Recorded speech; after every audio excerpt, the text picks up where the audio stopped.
Hey y'all, I'm Josiah True and welcome to Eats and Digs, a channel all about food and gardening. On today's episode, we're going to be smoking some baby back ribs and a whole chicken that we're going to cut in half and hang on the pit barrel cooker.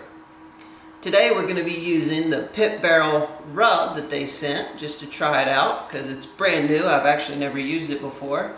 And we're going to be using some apple wood and some mesquite for some extra smoky flavor.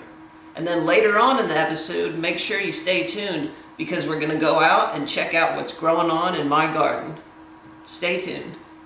We got these ribs rinsed off, and what we're going to do now is we're going to take this membrane off, which is just this white piece coming down the back of the ribs. And you don't have to do that, that's optional.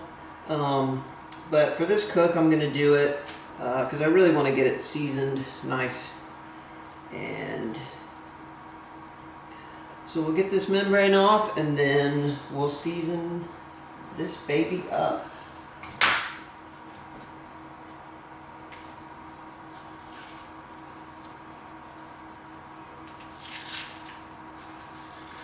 Now that we got the membrane off of this guy, we're just going to dry it off so that we can season it. Now that we've patted this dry, we're just going to add a little bit of olive oil to it to help that rub really stick on there well. And you don't need much, just a little bit.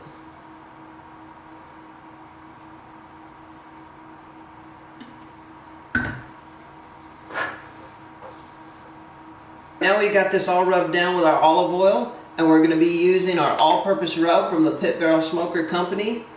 And we're just going to be dusting this fairly generously over this rack of ribs.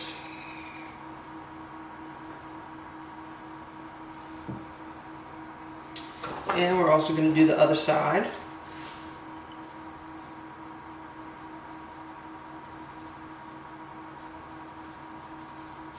And on the other side, you don't need quite as much rub because there's not as much meat exposed. But we're still going to give it a good generous amount.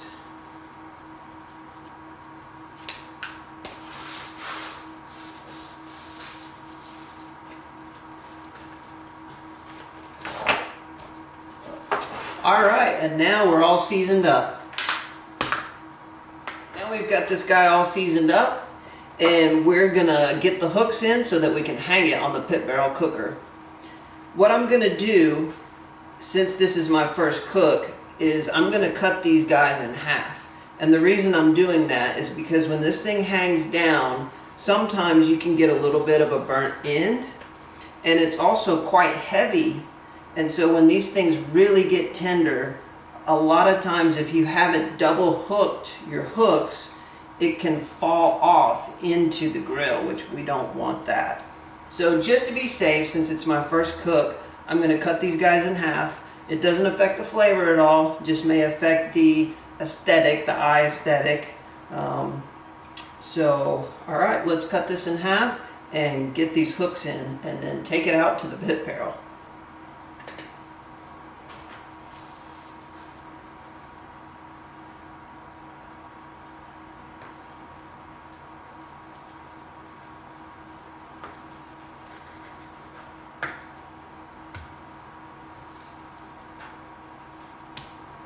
Now that I've got these guys cut in half, we're going to put these hooks in, and I'm going to put them, since it is cut in half, I'm going to put them just 2 bones down right in there. And there we go, that'll hang nice. Now if it was a full rack of ribs, I probably would go 3 bones down just to be safe, and I might even double hook them.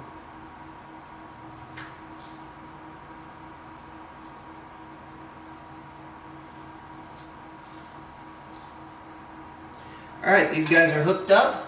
Let's take them out to the pit barrel. So here we are with the Pit Barrel Junior, and we're going to hook these ribs on.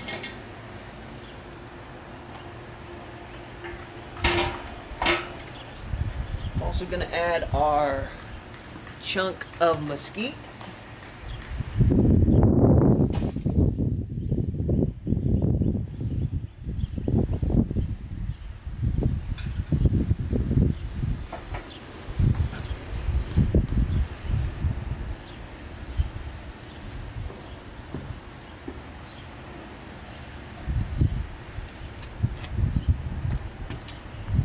Alright, they look good. What we're going to do is let these smoke for about an hour and a half. And then we'll check on them and we'll add the halves of chicken in here as well. So, see you back in a little while. Now, we're going to prepare the chicken and we're going to cut this guy in half so that we can hang each half. And just to let you guys know, I'm not a professional cook. I just enjoy doing it, and we're going to see how this thing goes.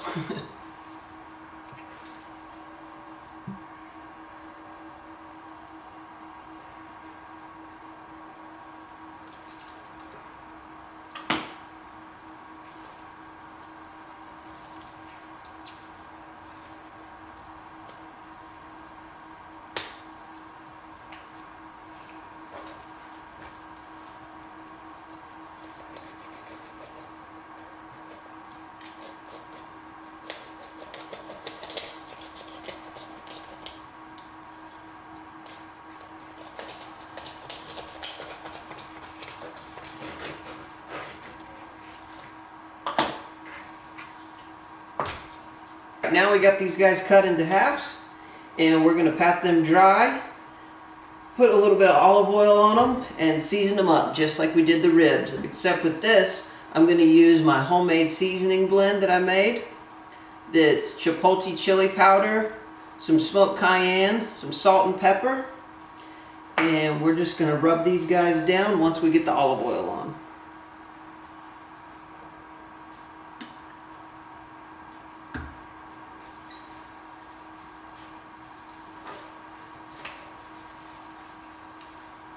We added a little bit of salt and pepper to these before I added the seasoning. I like to put just a little bit of salt on it to help make that skin a little bit drier and help it crisp up a little bit. So then after that, we're just going to continue to add our homemade chili spice rub.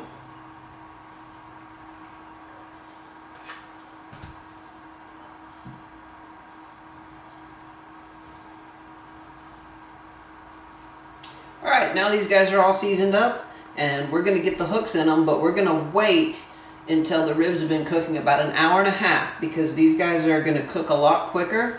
I want the ribs to go for about 3.5 hours, and I want these chickens in there for about an hour and a half, maybe 2 hours.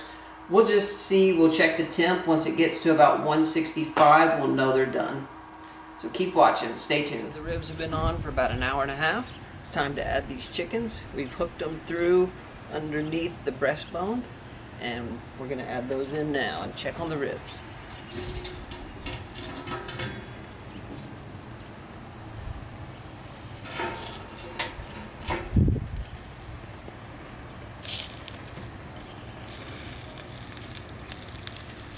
Wow, the ribs are looking really good.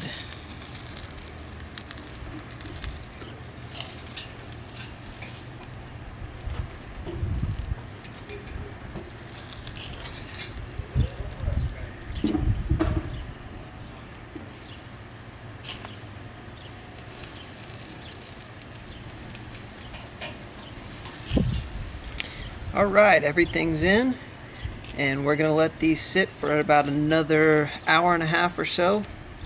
The chickens at least until they get to 165. The ribs about 3 hours. We're going to take them off, put some sauce on them, put them back in for about another 30 minutes, and then they should be done. The ribs and chicken are smelling great. They've been in about 2.5 hours. And now, as promised, I'm going to take you down and give you a little tour of the spring garden and show you what's growing on. Come on.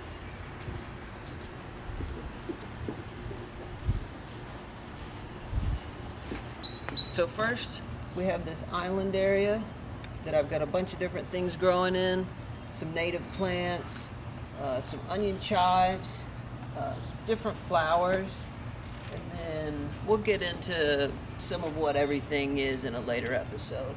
I'm just going to give you a general sneak peek of what's going on right now. So if you come over, we have this arch trellis that's a cattle panel.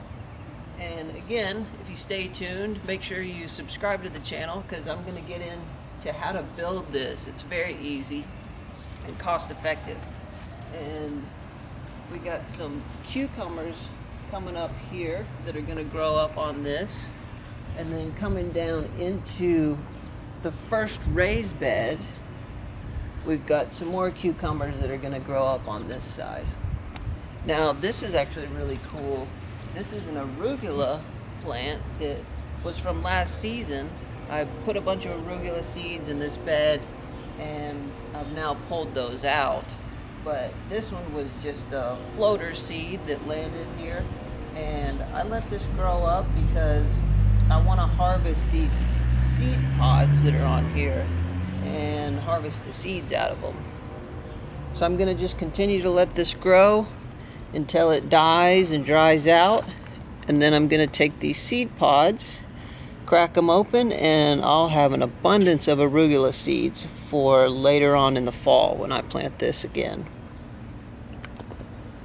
Now in this first raised bed, I got mostly greens in here because this is springtime here in the south, and some of these, like this red Russian kale, has actually been in here since the fall. And we got a fall harvest on this. We let it go through the winter. It slowed down some in the winter, but we still got some off of it. But now in the spring, it's just really come back.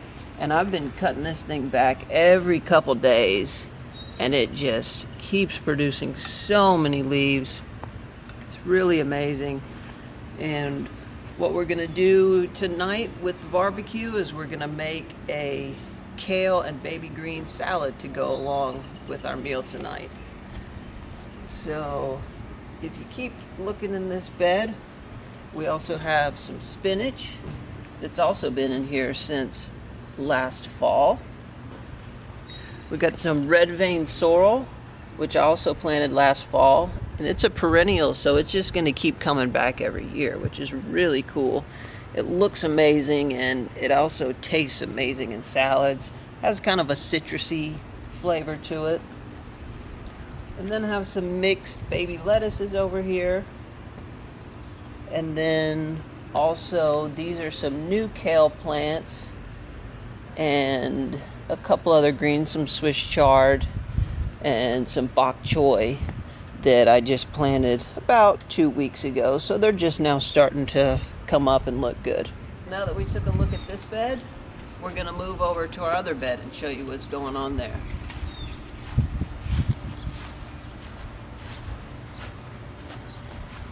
Alright, so over here we have another cattle kennel trellis with cucumbers, and I've also got one squash in here, and they're doing okay. They're looking a little rough because we still had a few cold nights the last week or two, and I think they suffered a little bit from that, but I think they'll come back. And then if you look over in here, this is just full of greens. And I just sowed these really heavy because I'm just going to keep picking them and picking them. I'm not going to pull the whole head all at once, so I don't really need it to get that big. I just want to pull the baby greens and just see how they do. Over here we have some radishes, which we've pulled some. I had some cherry bells, which are the smaller red. And then we've got some daikon radish, which are actually going to get really big. So I'm letting those stay in for a while. On this other side, we got the cilantro, which is doing really well. Once it heats up, that'll bolt and we'll pull that out. We're actually going to pull the majority of this out and make this a pepper bed here in a couple weeks or so. And so here's another red Russian kale, and you can just tell this has been in since last season as well, and I just let it come back, and it's really taken off. I mean, these leaves are absolutely huge. Just look at that guy. Really cool. So this is going to go in our kale salad tonight. And we also have some Mizuna mustard, which is this little purple frilly leaf. It's good, a little spicy, great for salads. And then in here we just have mixed lettuce, red leaf, and I think some butter lettuce, and just a mix of variety. I'm not sure. I just threw in a bunch of seeds and let it do its thing. Then over here on the other side, we've got some turnips, and they're just now starting to form. Come around, you can see here, there's one starting to form down here. And then behind it, we got our beets coming in. And I like to eat the beet greens as well. So once these get a little bit bigger, I'll pick some of the greens to eat in salads. And I also like juicing too, so I put those in juices.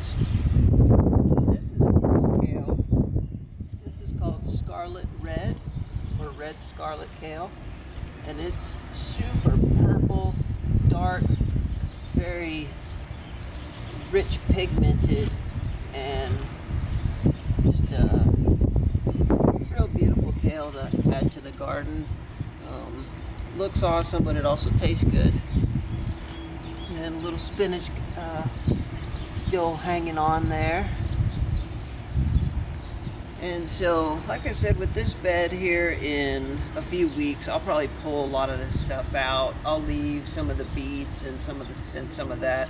But a lot of these lettuces and stuff I'm gonna pull, and I'm gonna put mostly peppers in this bed. And then in the other bed, same kind of thing. I'm gonna pull some of the greens out, and we're gonna do mostly tomatoes over there. I hope you enjoyed that little small short tour of what I have growing on right now.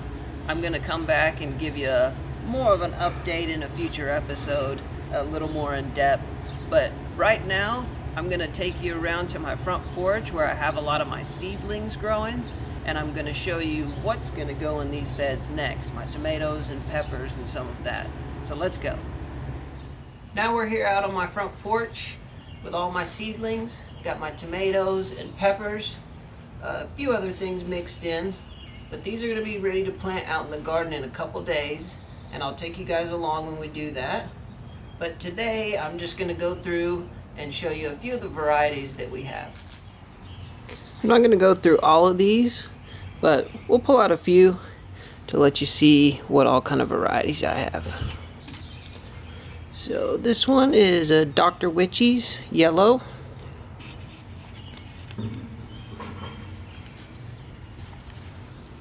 This one is a Paul Robeson.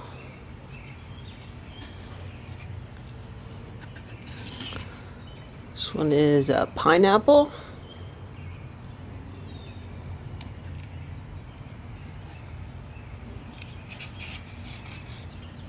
This one is a subarctic. And some peppers. Got 5-color, Chinese 5-color, another 5-color. Some little cucumbers down there. A peach ghost scorpion, which I love hot peppers, so I'm really excited for the super hots this year. I grew some Carolina Reapers last year. They ended up turning out very well. It's a fish pepper. It's a Brazilian starfish. Yellow habanero. Well, guess I didn't mark this one. Mystery. Another black pearl.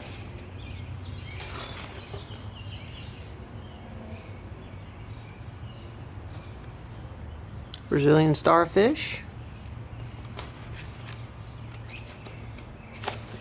Another Brazilian starfish. Fish pepper, another one. It's a Manitoba. I think these three are Manitoba. No, this is a sun globe. Dr. Witchy's. Another pineapple. And the last tray, Sugar Rush Peach. Got some squash. This is a ground cherry or a pineapple tomatillo. This is a purple tomatillo. And most of the seeds I get come from M.I. Gardener for the tomatoes. And then the peppers, I got a lot of them from someone who is on the Pepper Lovers Facebook community. Ahi lemon. Ahi mango. Sugar Rush peach.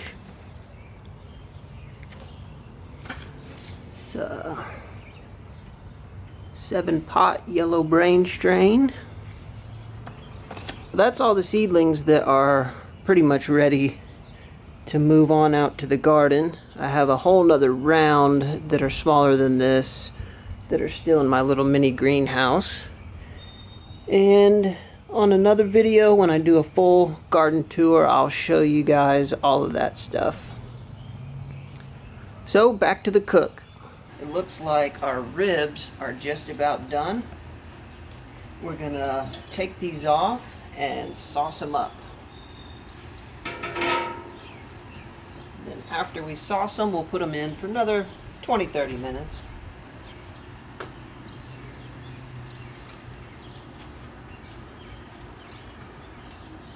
They definitely look great.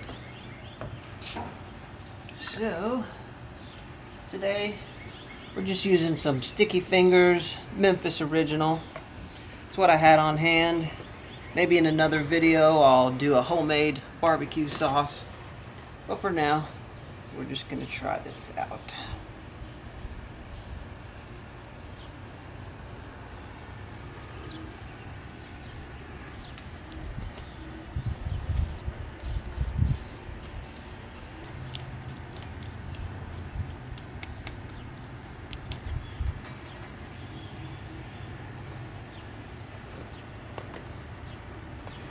Whew, they smell amazing.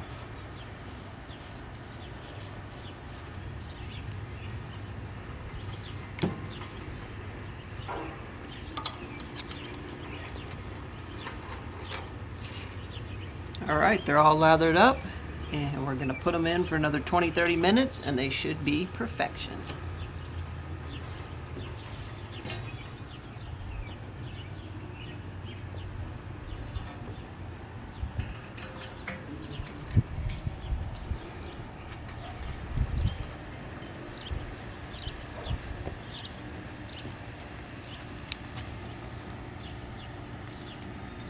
So I was wondering with this pit barrel, the junior that I have, if the coal basket would be big enough for a big cook.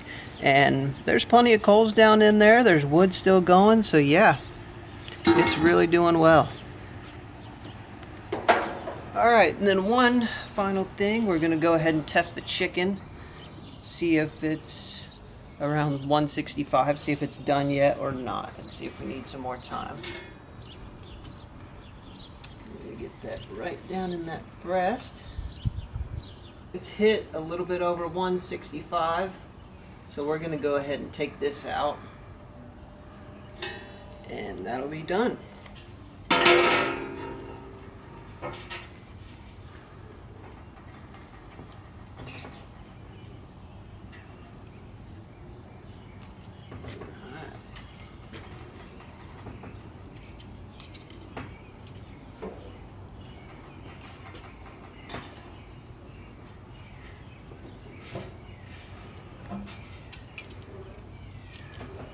Right, and on one of these pieces I'm going to go ahead and put a little sauce on it, stick it back in. I think the other one's plenty done, so I don't want to do that to it. So, lid closed. We're going to just be using some Caribbean jerk sauce on this one.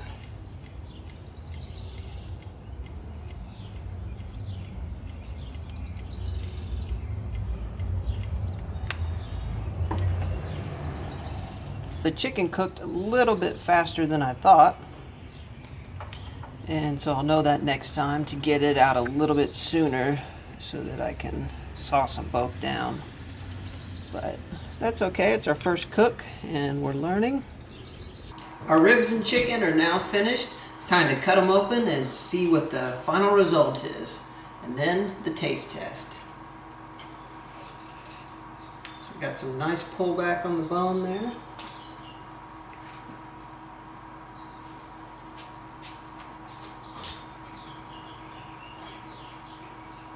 Wow, they look great.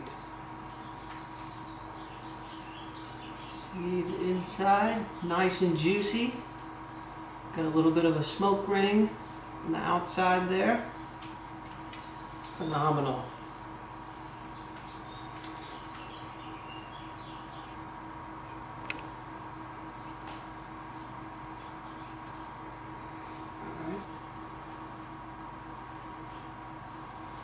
All right, and then for the chicken.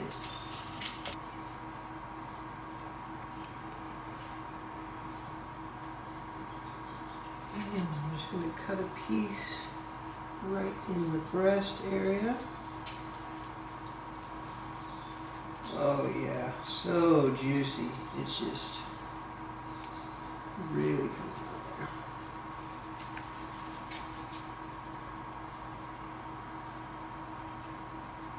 And the taste test.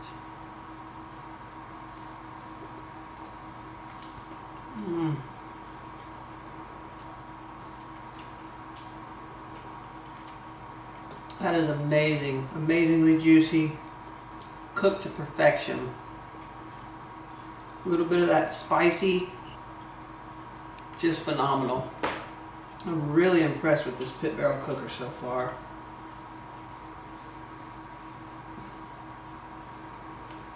Now let's taste one of the ribs.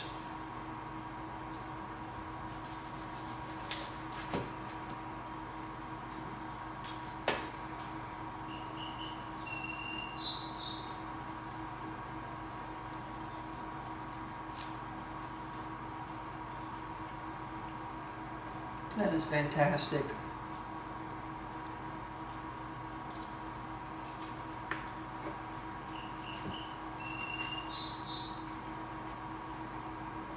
So juicy. Love the smoky flavor with the sweetness of the barbecue sauce. It's just really amazing.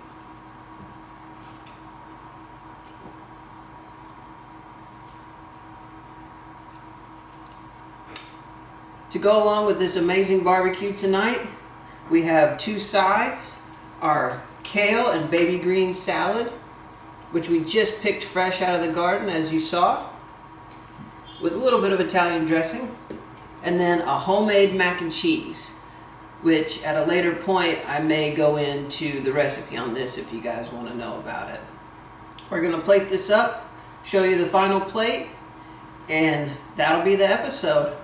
Until next time, I'm Josiah True, and this is Eats and Digs. We'll catch you on the next one.